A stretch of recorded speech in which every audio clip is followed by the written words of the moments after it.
Hello everyone, I'm Bable Jonathan. You're welcome to this edition of the Inside on EQUINOXE television. In this edition of the program, we're going to be talking about violent extremism in Cameroon and on the African continent at large. For close to 3 years down memory lane, several persons have died. Hundreds of thousands have been displaced. A lot of destruction has been recorded in the two Anglophone regions of the Republic of Cameroon as a result of violence. Many have died, many have suffered as a result of the Boko Haram atrocities in the far north region of the Republic of Cameroon, and many are still suffering, and many of course are still being killed, and even in the east region of the country as a result of sporadic incursions by separatists or better still rebels from the Central African Republic, notably Seleka rebels. And of course this is practically the same situation in many other African countries that are suffering as a result of violent extremism. We'll talk about this in this edition of the program. Meet our guest in some few seconds.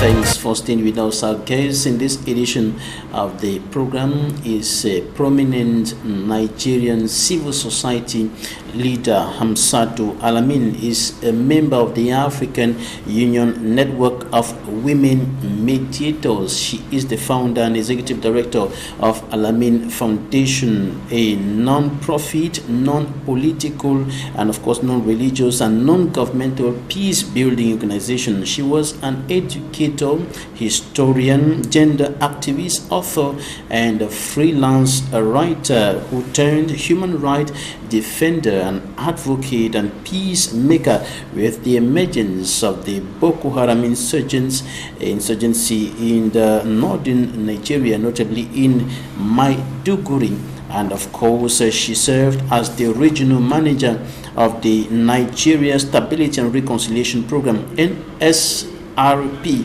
Madam, you're welcome to the program. Thank you very much.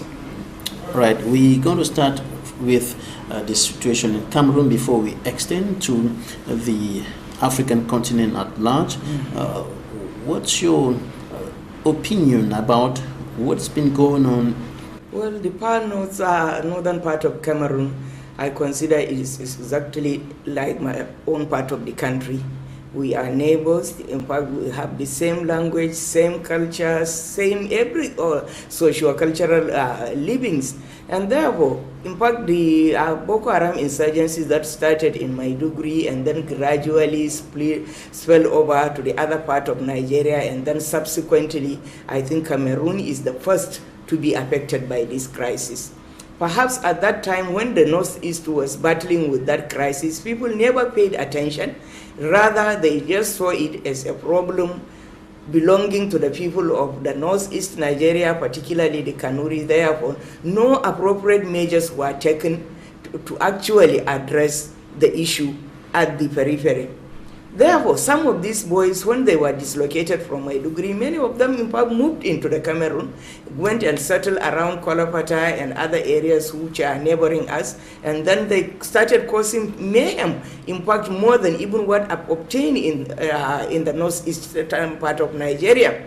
And perhaps, I don't know, but perhaps Cameroon also, they did not focus as such as like the Nigerian authorities did. And then gradually this problem also now is taking spilling into other part of Cameroon. In fact, I'm just learning recently that the south, is it the northwestern part of Cameroon that borders around, that borders around eastern Nigeria, some part of Adamawa, and then to Central Africa is also engulfed in this militant crisis. So the little crisis that we overlook and others have now come to engulf the whole country. And Cameroon has to be very proactive in the sense of addressing the root causes.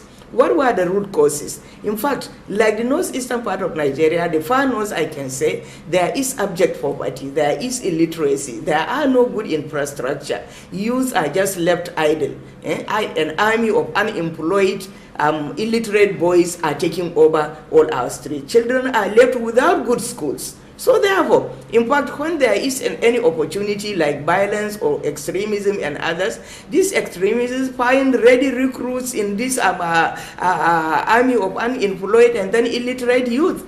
Because of course nobody who is educated and enlightened can ever in fact believe in some of these ideologies that the extremists preach.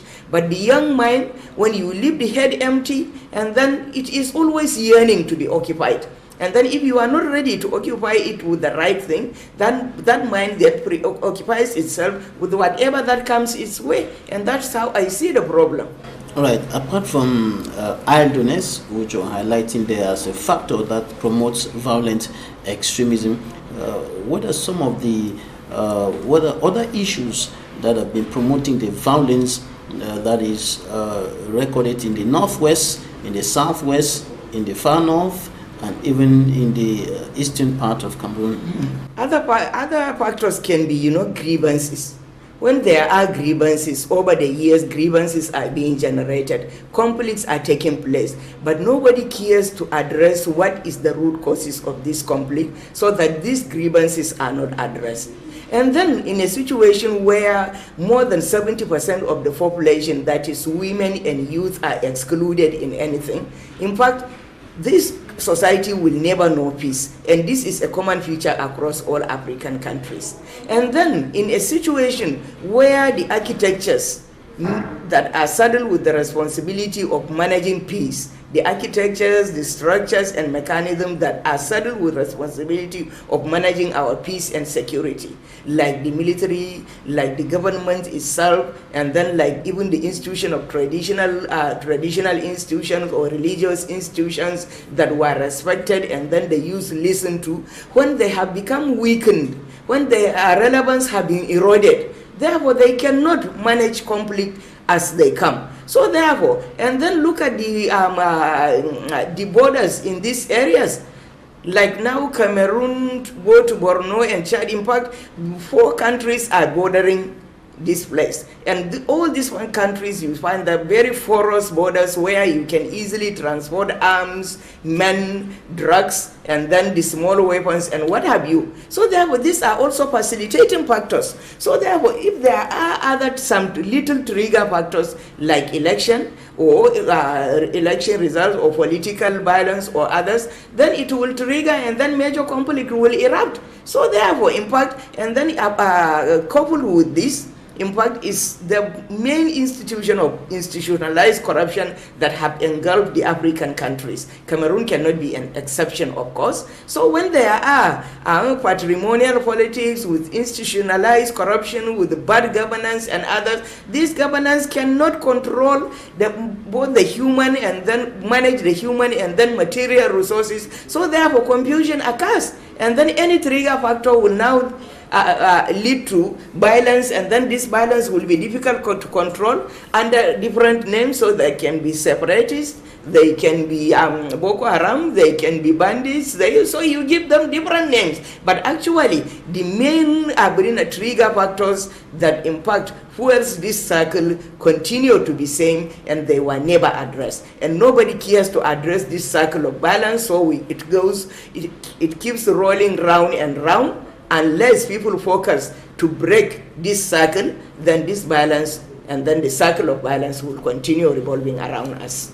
And as you indicated some few seconds ago, it's actually been a little difficult for the Cameroon government to control the violence that has been recorded this far in the northwest and southwest regions of the country for close to 3 years today, and even the Boko Haram atrocities in the far north region of the country. Where is the problem? Government has been undertaking a series of actions, creating institutions and undertaking peace missions, so these parts of the country hit by crisis, but till now the situation has continued deepening, especially in the northwest and southwest regions. The problem is governments always focus on counter-terrorism response militarily. And believe you me, no conflict or violence has ever started by the barrel of the gun. It must have started with disagreement, with argument, with some talks, and then when all this fail, then you see it erupting into violence.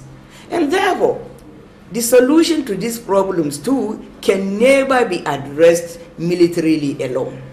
But when situations have been allowed to deteriorate to a level that like this, that blood spilling all over, killing is very, very rampant, we cannot of course do without the military counter-insurgency operations, but at the same time there is no how we can avoid dialogue. It is only through dialogue to understand. Dialogue doesn't mean we are competing. Dialogue doesn't mean that we are still quarreling. Dialogue is to understand. So no matter how vicious, no matter how bad, no matter how atrocious a group or an individual is, that individual or group needs to be listened to.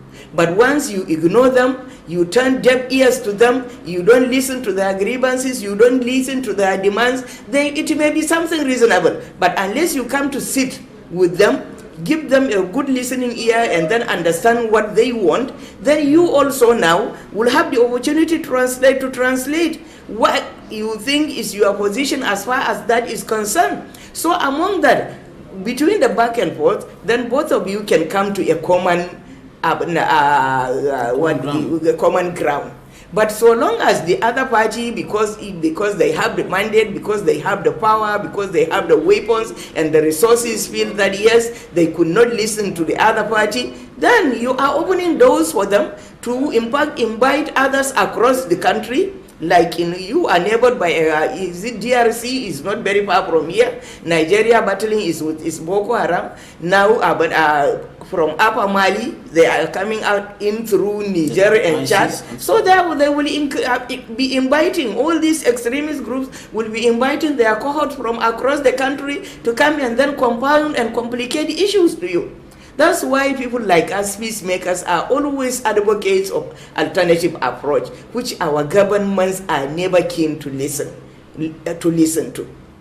But that is the only way out is while you execute your military operation, you have to invite people for dialogue, to sit down, understand what they want, what they are talking about, and then so that you also have an opportunity to present what your stand is, and then along the line, then you can understand each other and then reach a common ground. In a short while, we're going to talk about that in greater details. That is the way out of the violence and, of course, the security and socio-political tensions. We're going to talk about that in a short while, taking off from the case of Maiduguri, where you did a lot of work with other stakeholders to restore relative peace. But before that, I want us to examine a little further the actions that have been undertaken so far, which some critics say have yielded little or no fruit, because for 3 years down memory lane, that is as far as the Anglophone crisis is concerned, it is continued deepening.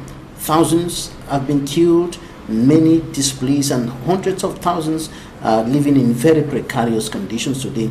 In the meantime, the government of the Republic of Cameroon has sent peace missions, sent authorities, the former Prime Minister, the present Prime Minister, and other authorities to the northwest, to the southwest, to preach peace, to tell the people, let us find a way out of this situation, to tell the pro-independence fighters, the separatists, the extremists, drop your guns, come out of the bushes, giving them assurances and promises on how they're going to protect them and so on.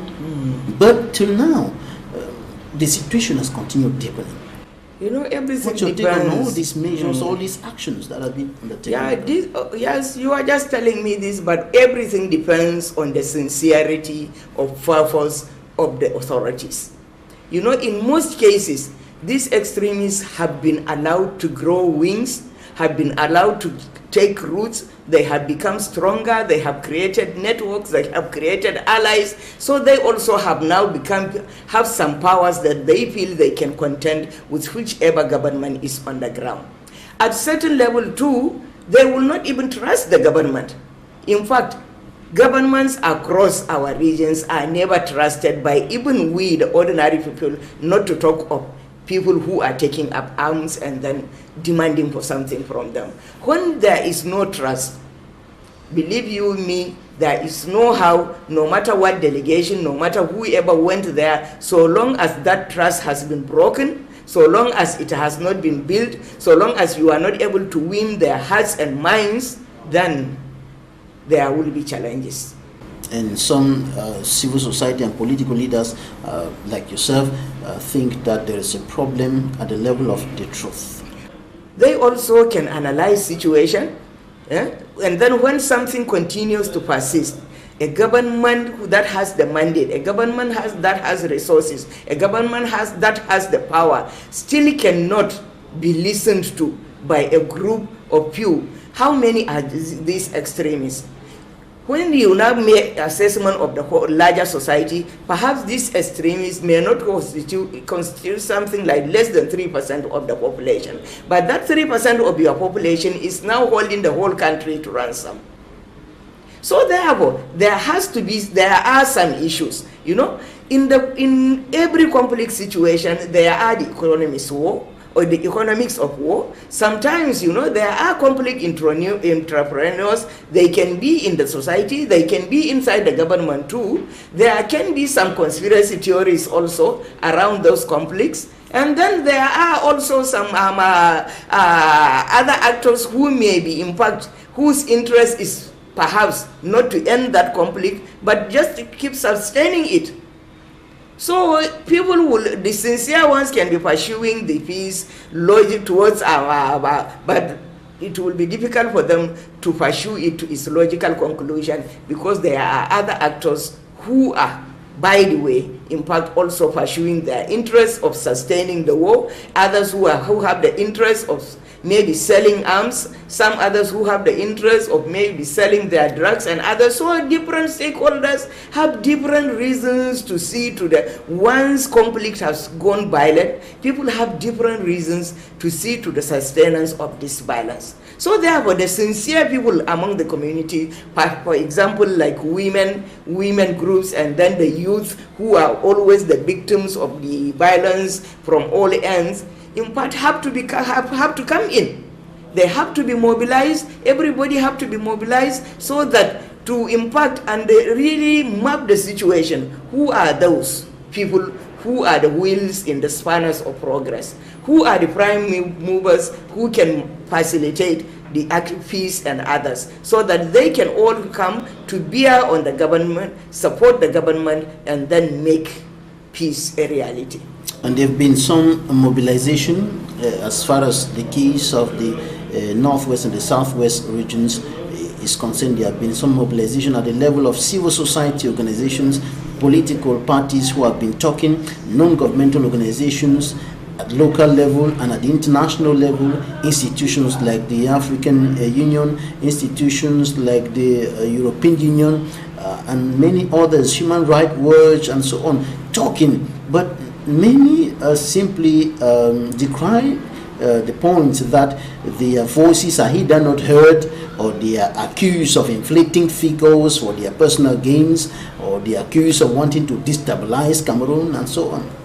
Who is making that accusation, if I may ask? The government authorities. Very good. So now there is clear a misunderstanding even between the government and those actors who are coming in between. So therefore, how will that problem could ever be solved? If the government does not trust and then respect the people who have gone in front of it to mediate, to negotiate, to end this war. And likewise, these same people may also be accusing that government of not responding to the yearnings and then aspirations of the people to achieve lasting peace. So when parties are accusing fingers at one another, not sitting down to understand what actually is the problem that the two parties are arguing, then the extremists become stronger and then keep perpetrating the violence. And perhaps another group at the back may be aiding these extremists to continue perpetrating the violence, and then so that the government will never know peace, neither will the other actors that come in between can ever achieve what they want. And then the circle now continues. And this is what the general trend across, that for years now the Boko Haram crisis in Nigeria is now we are going into the 10th year of the crisis. And then in Cameroon, look at what it is becoming. Only God knows when it will end. In DRC, it is taking now decades. continuous war. So therefore, unless stakeholders, the issue of trust is very, very important. Unless stakeholders can trust each other and then sit down and then listen to understand each other and then confront the problem on a common ground, honestly, the cycle of violence may never end, and then to the detriment of the common man, to the detriment of our posterity. Who have been killed, who have been displeased. Oh yes, and then like us women who are even abducted. Yes, many of us women are even abducted, destroyed, and this is another angle of destroying the whole society. When your girls and women are just being abducted, sexually abused, sexually violated, and then coming back pregnant, bringing forth babies who even the mothers do not know who their fathers are, then this is another angle of destruction to the whole society that people are not yet focused on. They are just focused on extremists and then the violence going on. By the time they turn their attention to that, that nothing remains in that society. The impact of the sexual assault on the women, on the girl children, and even on school-going kids and so on could be very damaging. You know, there is one thing people are yet to come to terms with the reality of the situation. You know, there is an adage that says, if you want to develop any society, focus on their women and girls. Focus on the women, give them education, give them skills, give them capacity, then honestly that society is going to succeed. And now if we want to destroy a society also, the easiest way to do it is to focus on the women. When you focus on the women, destroy the woman, destroy the source of that society, then you have succeeded in crippling everything in that society. And this is what our African nations are yet to come to terms with. Women, they allow, while conflicts go on, people focus on buying arms, on focusing on the terrorist negotiations that will never succeed, and then do not protect girls, women, and then the larger society. So eventually the extremists in taking drugs and others will now focus and target the women. They target the women, abduct them in mass. Nobody even knows how many will be abducted and then taken to be turned into sex slaves, violated, and then their dignity as women is being stripped of them. And then by the end of the day, by the time they finish fighting the war and come back, the whole society will now be a wasted society.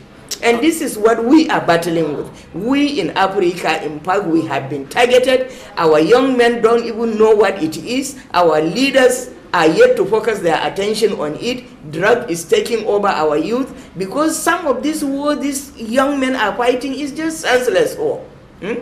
Targeting only communities, rural communities who have never known or tasted the goodies of life, and then you go and then kill these people, slaughter them, burn the communities and others. So what are you achieving? It's not any government stakeholder that you are attacking. It's ordinary common citizen. So what are you gaining? Does it make any sense? It doesn't.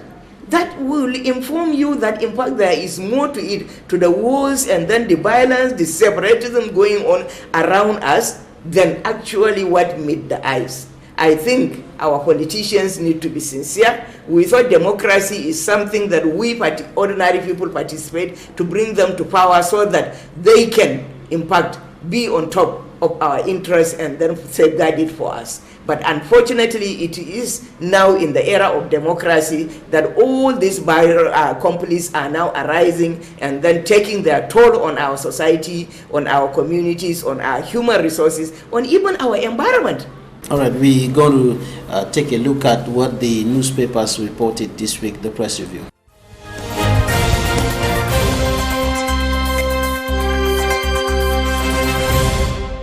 The Post-Weekender says SDF demands transitional government to solve Anglophone crisis. The Voice, Barrister Fru Johnson and Sisi Kwayuk Tabi, Nigeria lawyers chilling revelations. The Post, stockpile of den guns welcome Defense Minister to Northwest, Southwest. The Sun, grenade explosion kills one in Limbi. The Guardian Post, quoting SDF, no election until crisis in Northwest, Southwest resolved. In another edition, the paper says Human Rights Watch expresses shock at government's delay in engaging dialogue as atrocities rise in the Northwest and the Southwest. Lugidion, series of violent incidents wreak havoc in Limbi after Sonara explosion. Eden, interministerial team reassures workers of Sonara.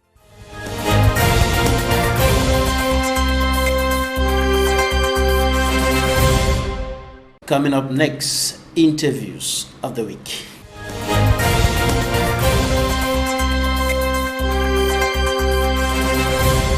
We have blamed the ministry for haphazard organization of the exams. The timetable, the calendars were not well fixed. It is rather funny to see that students that were preparing for an exam came within the period of the same exams, start having perturbations. The exams were perturbed in a lot of instances that the Feast of the Ram was to be on Tuesday or was Wednesday, and so this created a lot of impact. I have never seen this, that a national exam that is known at the very beginning of the year, the minister and its colleagues and those working within the domain could not know the various feasts within the calendar year that the state is expecting, and instead go ahead to bring a total confused calendar, putting the student or the learner at a very uncomfortable position. We have known that the state authority in Cameroon thinks that telling lies is an aspect of governance. Cameroon has been one of those nations that welcome and applauds for those who tell lies in the way of the presentation of their facts. Everything in Cameroon is politicized. There will be more better image if Cameroonians can work sincerely for the interests of the people.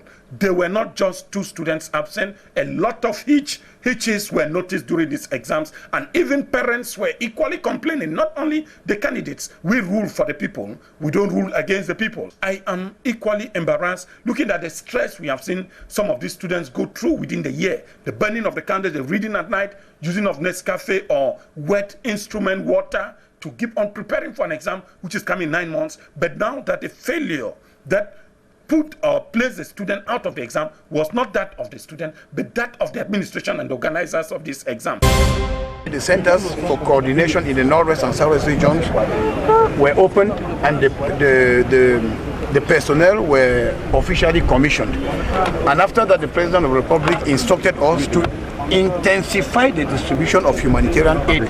So that is why you can see this giant convoy of 40 vehicles leaving Yaoundé and 15 vehicles from Douala, that is 55 vehicles moving to the Northwest and Southwest regions. I want to thank the military. The military, they have been very useful, because you can see we have a convoy of military trucks and civilian trucks, because not only they have to protect the convoys, but they are part of the distribution machine, because the military also do distribution in areas, remote areas where we don't have access. The military can go and distribute. So I think that what has been done is a clear example that the government has taken this problem seriously, and the government has always taken this problem seriously. We continue to work with our partners. You heard the declaration from the ambassador of the European Union that they are a potential donor, and they have been helping many African countries. That's why it was important for them to come and see what we are doing. We are on the field, we are doing what we can do, and with the new mechanisms which have been put in place, we'll have a better working relation with the local partners and the foreign partners. The positive development is that there is now a coordination system put in place on the ground with regional coordination centers, and this of course is bound to improve the efficiency and the coordination and the complementarity of aid deliveries on the ground. We gave them a document which we call practical modalities, which is the Bible of the operations on the field, which has to do with transparency, which has to do with accountability, and which has to do with some mutual understanding. As you understand, the policy of humanitarian action is put in place by the government. Then our partners come and assist us in a project which has been put in place. They have the constraints of being neutral, but neutrality has to do with transparency. So we have shared out this information. The center will be the focal point, the entry point. When you leave the regions, you come, you do registration in the center.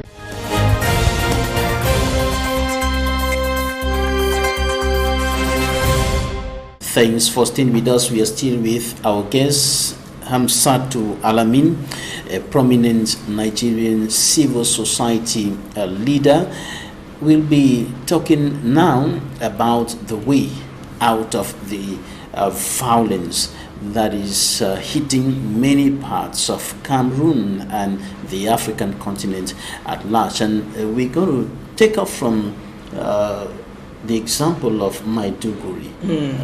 You were telling me earlier you did an extraordinary job there with some other stakeholders to bring down the level of violence and restore relative peace. Yes. Can we share in that example? Yes. Very good. You know, at the time when Maiduguri is engulfed in that violence, the government, as I said in your case, responded militarily with the creation of that, what they call this joint task force of military and then all security personnel. So at that time, these security forces do not know who a Boko Haram is. They were brought from all different parts of the country and then placed in our communities. So at that very time, the Boko Haram boys were also living inside the communities, like your current militants in the separatist militants too. They are living within the communities, inside their parents' homes and others. So they only go out and then launch an attack on the military, and then run back and then disappear into the same community. So the soldiers now who are strangers to our communities do not know who a Boko Haram is. To them, in fact, all of us are a community of Boko Haram. So when in their response, they will come and then set all our houses on fire. And then, in fact, any youth, any male youth that comes out is subject to be arrested. In the process, several of our youths have been arrested, and to date, they have remained missing forever. It was so terrible. In fact, I myself have even been arrested in that process, in one of such incidences. In fact, my son, who was coming from school with his friends, 2 of them were shot dead. He was also near death. I was called to go and rescue him. When I went, honestly, I have to take him to hospital and stay there for days. So therefore, I said, with this, honestly, unless we, the people of Maiduguri, now start, in fact, going after these perpetrators of violence among us, and then identify, since we know them, and then catch them and give them to the security agents, these people will continue finishing us, while these boys also still will come and then take some of the, translate some of the grievances on us. So either way, we will never be safe. And then gradually, when I was saying it, people were saying, are you mad? How can you go after someone with a gun? I said, but this is the way out. The only way out for us, because there is no how. In fact, when I was arrested, nobody can go and even secure my release. It was I who argued, and then eventually I was released. And when my son was arrested, nobody could go to where the military is with me. It was only I who went and then secured him myself. So therefore, gradually now, this youth started going after Boko Haram. You galvanized the young people to... We didn't organize them, we were talking, and then yes, they also sensed it. Because nobody is safe at that period. Nobody is safe. Anybody, whether you are a student, a worker, there are some who are even bankers. Many of their mothers I'm now working with them. Some are working in the bank, some were students. So if there is any incident within Maiduguri, once there is an incident, anybody, so long as you are a man, if you are seen on the street, soldiers will arrest you, take you to the military barracks, and when they take you, there is no how you can go out. You are just a Boko Haram, and then many of them have died. Now it's getting to 8 years. Up till now, we did not hear about these boys. So therefore, the youth also sensed it, because they are the ones that are the victims. Yes, they are seeing their colleagues who are being arrested and then taken, and then they never come out. So what can they do? So therefore, they also heeded. So they started going after the Boko Haram with their guns, with their ordinary sticks. They will go after them. Many of our youth have been killed, of course. Some of them are living with disability. But that was the only thing that now brought us soccer. In fact, people like me at that time, I have to go to the House of Elders, telling them now, these youth have started. What do we want? Why can't we mobilize them? Why can't we organize them word by word? But nobody could listen to me. So in fact, I have to focus my attention to the youths themselves. I even went out of my way to seek for assistance for them from stakeholders outside the state. What can we do to support these youth? How can we support these young men who have come out, sacrificed their life to save our society? And then after a while, there was some yes. relative peace. Yes, in fact, instantly. Because these youths know who the Boko Haram is. They know every household that has a Boko Haram member. So therefore, if Boko Haram comes and kills anybody, this youth will go after them. They will catch them. Sometimes they will succeed in killing the youth, and they will go and mobilize and come back. The whole youth in the community will again team up. So we took over responsibility for our own safety and security. And that is how Boko Haram was pushed out of Maiduguri. But that's quite difficult to accept. I think something like that has been going on in the far north region of the country with the vigilante committees. Some of them have equally died, and I think they have also contributed to haven't they succeeded? Reducing. Yes. But that's quite difficult to accept. It's quite difficult to tell a young man today in the northwest and southwest. You don't have to tell them. They need to go against to fish out the separatist fighters. You don't have to tell them. That will be a suicide mission to some of them. Some of them will see it as a suicide mission. In fact, common sense informs them. You don't have to tell them. They are seeing young men like them dying just like that for nothing. Yes. So therefore, you have to take responsibility for your own safety and security. And during when Boko Haram was holding territory, even fellow women have become fighters themselves. Fellow women were the ones saving men, women, and children from occupied territories. I know of certain women, particularly Burma local government, who have taken upon themselves to be rescuing men. They contribute their clothes, wear it for men so that these women will rescue them. Eventually, some of my fellow women have even been caught by the Boko Haram and then slaughtered in public to serve as a deterrent to others. Yes, when things have gone bad, certain people have to make sacrifices. There is no how, in fact, people can gain peace without making certain sacrifices. So this is what the youth in Maiduguri undertook. This is what the vigilantes in northern Cameroon undertook. And without that, there is no way. Yeah, but with the case of Cameroon, for example, just like what you were highlighting earlier in Maiduguri, in eastern Nigeria and so on, talking about some young people who are arrested on the road and taken to military barracks until today, 8 years down memory lane. You've heard nothing about them, don't know what happened to them. It is practically the same situation with the case of the northwest and the southwest regions, where the military, the elements of the national armed forces are accused of committing atrocities, killing persons, burning down houses and entire villages and so on. So in this context, how can this strategy in fact, that is the only way that made the military to be friends with our people for during that period. In fact, to date, men, women, and youth in Maiduguri will tell you Nigerian military is even worse than Boko Haram. Why? Because the kind of atrocities committed, as you have even rightly witnessed. Yes, sometimes you may not blame them because they don't know who the perpetrator is. So when they come, anybody they see is a victim, and then any house they see is a house for the perpetrator. So they will just destroy it and then arrest anybody and go, and then eventually the hundreds of thousands that were arrested were never accounted for. They are perhaps gone forever. And then this also is generating another problem to us.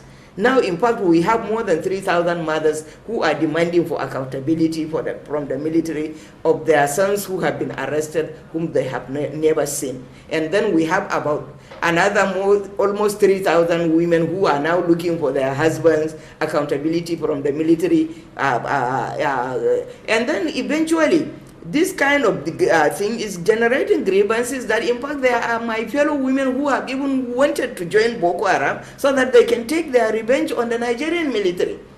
I know of women my same age as mine who have now even gone to join the extremists. I know how I have suffered to bring them out, and now some of them are the ones leading the network of mothers who are seeking for accountability. So this also generates another problem for us. So, and then it is all over across. And then for the military, who are supposed to be the institution that is supposed to protect our lives and property, who are supposed to safeguard our territorial integrity, an institution that all of us are supposed to be proud of, to support, and then even protect. Now it has come to a stage that the ordinary see them as even worse than extremists. What kind of a disaster is that? So therefore, we have to address it, and then when we have seen such failure, then people have to take that responsibility for their own safety and security. Some of them have to become the sacrificial animal, of course. Yes, you are fighting someone, there is no how you can be a victim.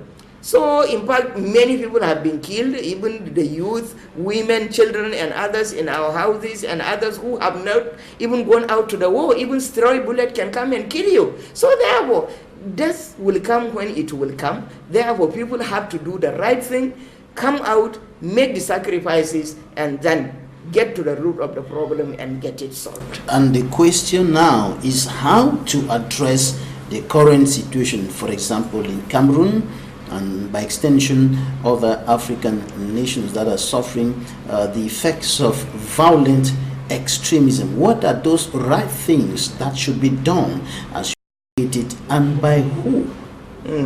There are so many.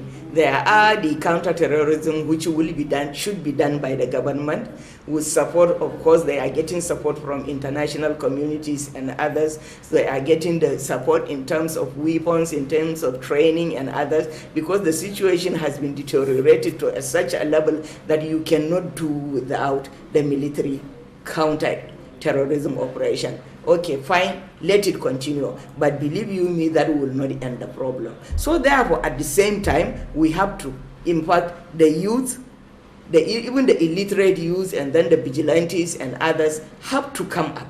Recently, the new governor in my state, in fact, have even strengthened the vigilantes, have now identified the local hunters to start giving them allowances so that they can also now complement the military in the war against the terrorism. And then likewise, CSOs, we civil society organizations shouldn't be left behind, because there is a lot we can do.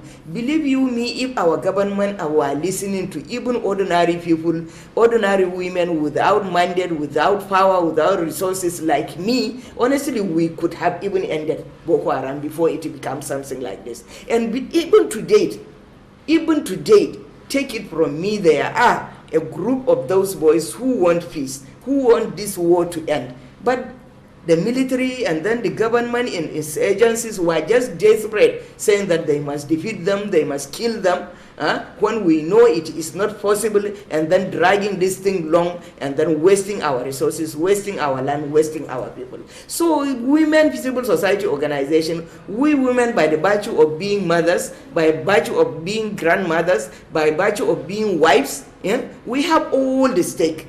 All our stake are suffering. Our sons are being killed, our husbands are being killed, our environment is being devastated. So what do we have for posterity? And we ourselves are abducted, sexually abused, and then destroyed. So therefore, it is just in our interest. Women have the capacity across the world. There are instances where women have gone down into the bush to talk to these extremists, to appeal to them like mothers, and then really they have listened to and adhered to. But in a situation where you feel, yes, women are not nothing and then cannot do anything, and then where a situation where you feel the youth cannot sit with elders, they have no voices to be listened to, their views and contribution cannot be taken into cognizance. Now look at it, we people of Maiduguri will never say this, because it is the same youth now who now sacrifice their lives, energy and resources to impact.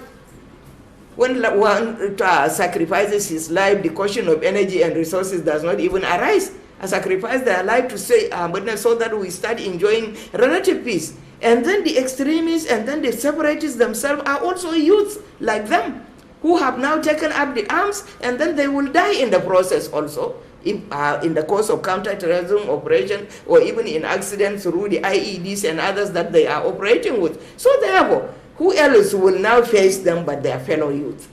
So therefore, the contribution of each and everybody cannot be underestimated. While the kinetic approach continues, then the soft approach also has to take place in the one hand, so that we get to the roots of these problems and then clear it if we sincerely want to end this crisis. And earlier you mentioned dialogue concerning the case of Cameroon, the Anglophone crisis. You mentioned dialogue. Oh yes. How should it be organized? Yes, dialogue, you know, yes, when it has become such a regional crisis, maybe attempts have been made in-house. You have said ministers or former president or whatever have gone, and others it has not stopped. Perhaps the African Union have to come in, and then maybe the Nigeria's neighbors also, different stakeholders, sincere stakeholders have to be invited into it, and then a committee of mediators be set up to come to really understand what is it these people want, and what is the government trying to protect or defend or trying to hide from people. So therefore, after understanding this from different angles, then the two parties can be brought together to face each other, for we cannot continue fighting these things. For how long can we fight? And how many years can we keep killing one another? There have to be an end. For an eye for an eye, they said, will make the whole world blind. So therefore, there has to be a stop at one end. Somebody has to tolerate one. In fact, if the separatists are so careless, senseless, and then insensitive to the waste of life and others, at least a government that has the mandate to protect life and property should be sensitive to its responsibility, and not to keep responding to the killings and then keep killing until everybody dies. All right. Right now we're going to take a special story, and in that story we're going to show you how one of the companies in the northwest and southwest regions of the country that have been severely, badly affected by the Anglophone crisis is struggling to revive, is struggling to live again.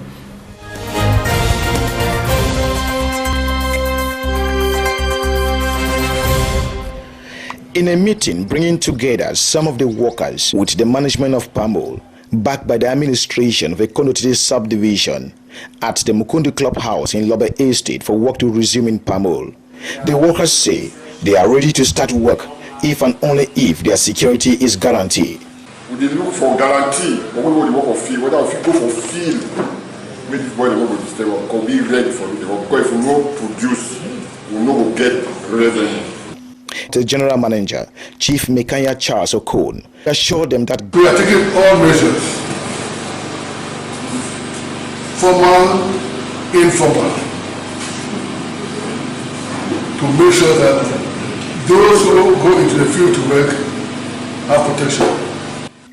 For close to a year, not a single living soul has stepped foot in the plantations. The palms actually have been left in the bushes, and they have been growing wild. A lot of work needs to be done here, with so much money to be injected and manpower. The oil mill itself looks more of an abandoned structure. There is mold everywhere, dust everywhere, the grass everywhere. It is the factory of Pamol. It is almost abandoned. For almost a year, we are told, not even a single soul has actually stepped foot within this factory due to the ongoing Anglophone crisis. Some of the houses are in the bush, especially that of management staff, since they were the most targeted. However, engineers of Pamol are already at work, servicing some of the equipment, grading of the road,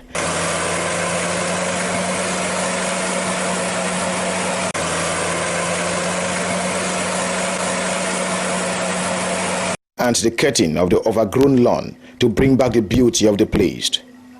Amidst the heavy gunshot last year that pushed some of the workers to flee for safety, the research and health sector is on record to have continued work, though not in full capacity. We are right inside the Pamol Hospital here at Lobe Estate, In fact, we have gone through the various wards, and in a totality, we have actually found just 4 patients, 2 at the male ward that has a capacity of more than 40 beds, and of course 2 at the children ward that equally have a capacity of more than 20 beds. The female ward is totally empty, and of course information we gather so far, that has been the situation here for the past 8 months, that hardly do you find people in the ward because of the ongoing Anglophone crisis. This hospital that was set up by PAMOL decades back actually catered for the workers and families of PAMOL workers. But you can see for yourself how the wards are all empty. It is the situation here, and the people are only praying to God, hoping that one day the crisis should come to an end, and of course they should continue utilizing these things that PAMOL has actually put at their disposal. Right now we have gone into the factory. You know, it takes a long process. This factory has been left for 3 years without attention. So you go gradually, everything was gripped. You have to go into the factory, clean the conveyors, clean the digester, clean the presses, which were stocked with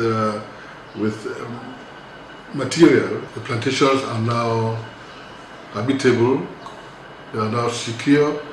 The military is doing a wonderful job both in Mundemba and Ekundotiti. Even those in Mbonge and Kumba who are taking care of the route to Ndian. So, as I can guarantee you right now that I'm talking to you, I would be bold to say that we have been able to make the place secure for the inhabitants or people who are there. I'm not sure you will hear again that the Amber boys are disturbing the inhabitants of the plantation and the vicinities in Ndian now that I'm talking to you. That one, if I take it from me. We have close to 6.5 billion francs for the meal, which the government has made available for us, which, as I told you, the problem is getting the money from finance, and the treasury is now have a squeezed treasury because with all these crises we have in the northern and southwest, a lot of money is deployed for security, which is understandable.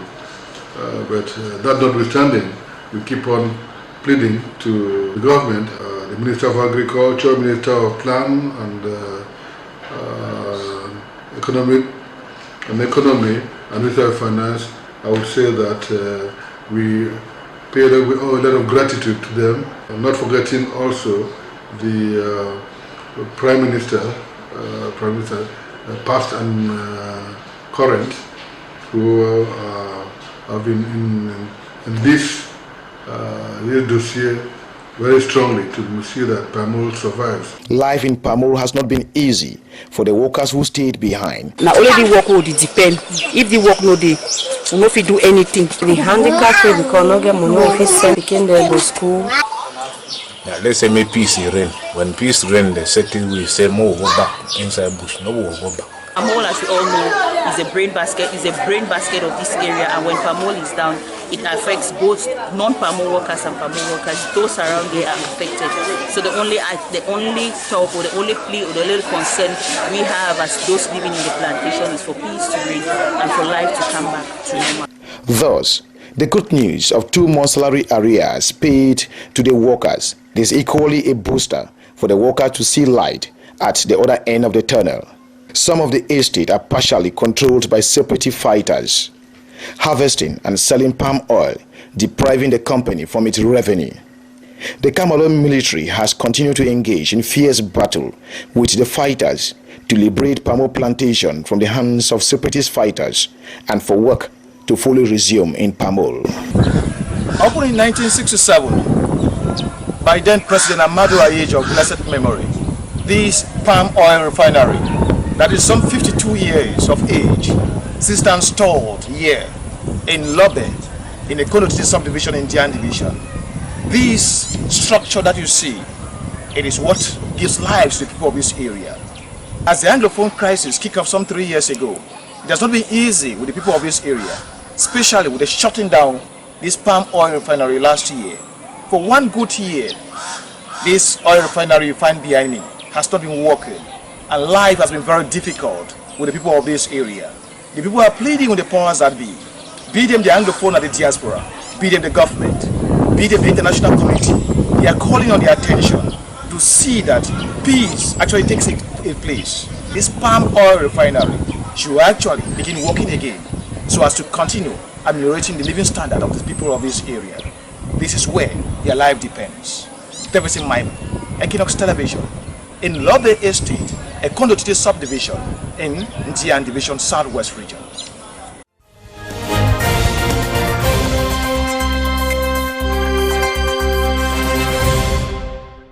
You're welcome back. Your last word before we go, HAMSATU, ALLAMIN. What would you say to the separatists, the government, all Cameroonians, all Africans with regards to violent extremism? Before I go further, let me ask you, are these separatists not Cameroonians? They are Cameroonians. Very good. So therefore, what are they going to gain by continuous fighting? If their fathers and forefathers had been behaving in the way they are doing, they couldn't have come to see Cameroon the way it is now, not to talk of fighting and then destroying it. Therefore, is it what they hope to leave for posterity? Don't they have dreams for a brighter future for their own children and then for their own posterity? Don't they have hopes and aspiration for a better Cameroon to strive so that all of them can come and then enjoy the goodie of life and then declare Cameroon as one of the most progressive countries in the coast of West Africa? So therefore, if they should, I'm sure if they had been listening to me, some of them will be saying yes, although some of them, if they are under certain influences, may deny it. But when they come to their senses, I think there is no right-thinking person. In fact, when you are struggling to be separated, what are you struggling for? You are struggling to get a portion of that land so that you can administer it and then enjoy life and then peace and security. So in the process, the other party also will not want to allow you do that. So therefore, if you have that culture of distraction and others, even if you have succeeded in separating, will you ever, I doubt if you can focus to organize and then enjoy the benefits or the fruits of your labor. So therefore, fighting is not the best solution. In fact, as young men, I believe all of them are young men, should come and then put their arms down and then be listened to. If the government has not sincerely created any platform or any forum to give them voice and dialogue, I think this is the time. The government should officially and then sincerely declare a platform or a safe space where people who are interested in dialoguing can come, put down their arms and then be listened to. And then other intermediaries, if they cannot trust the government, they can openly say it, and then so that other international mediators can come in. At the African Union level, at the ECOWAS level, or even at the UN level, people will be willing to interfere, to come, intervene, to come and then listen to their own part of the story so that they also, the Cameroonian government also can present its own section part of the story so that the two can be balanced and then peace will be obtained. Because there is no point, in fact, nobody can even celebrate at the end of his life to say that he is a factor to the destruction of his own country. And then when a war has no end, what does it mean? That means you will continue fighting, you will continue killing until you yourself is no more. And when you become no more, what have you achieved? And then when you have destroyed your country, what have you achieved? So we are just appealing to their reasoning to, in fact, put down their arms, and if they feel their government will not treat them fairly, then let them voice it out. Let the international community hear it and then respond to it appropriately so that the government of Cameroon can be influenced, the government can be persuaded to take to the path of dialogue so that lasting peace can be explored. Thanks so much, HAMSATU ALLAMIN. You're a prominent Nigerian civil society leader, a member of the African Union Network of Women Mediators. Thanks for accepting to be our guest in this edition of The Inside. Thank you very much. It's my pleasure. In fact, Cameroon is also part of me. Also, my grandmother is a Cameroonian from around Gaundare area. Yeah, my maternal grandmother, she is a Cameroonian, so I'm also part of Cameroon too. So it's my pleasure, in fact, coming to this part of the country and then, in fact, making my little contribution. Thanks a bunch. Thanks, ladies and gentlemen, for staying with us.